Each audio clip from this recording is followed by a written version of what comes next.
Good morning everyone, সবাইকে শুভ নববর্ষ। নববর্ষেতেই সকাল সকাল আমি ছাদ বাগানে চলে এসেছি। দেখো কত অ্যাডিনিয়াম হয়েছে। এই অ্যাডিনিয়ামগুলো দোকানে যাবে সেলের জন্য। আর এই সুন্দর সকালে এই ছাদ ভর্তি ফুল ভরা বাগানে আমার মনটা জুড়িয়ে যায় সকাল সকাল এসে।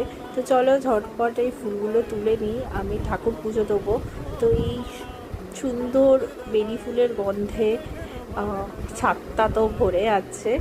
আর দেখো কত সুন্দর টগর ফুলও হয়েছে। আজকে প্রচুর প্রচুর ফুল ফুটেছে ছাদ বাগানে। এই নববর্ষের দিন আমি আমার ঠাকুরকে এই আমার ছাদ বাগানের ফুল দিয়ে পুজো করব। তো চলো ঝটপট ফুলগুলো তুলে নিই। আর সবাইকে শুভ নববর্ষ। সবার এই বছরটা খুব ভালো কাটুক, আনন্দে থাকুক, সুস্থে থাকুক সবাই, এই কামনা করি। আর এই দেখো ধুতরা ফুলও ফুটেছে। এটা আমি আজকে তুলতে পারবো না, এটা কালকে তুলতে হবে। আর দেখো কত ফুল ফুটেছে। আজকে এই পর্যন্ত, টাটা।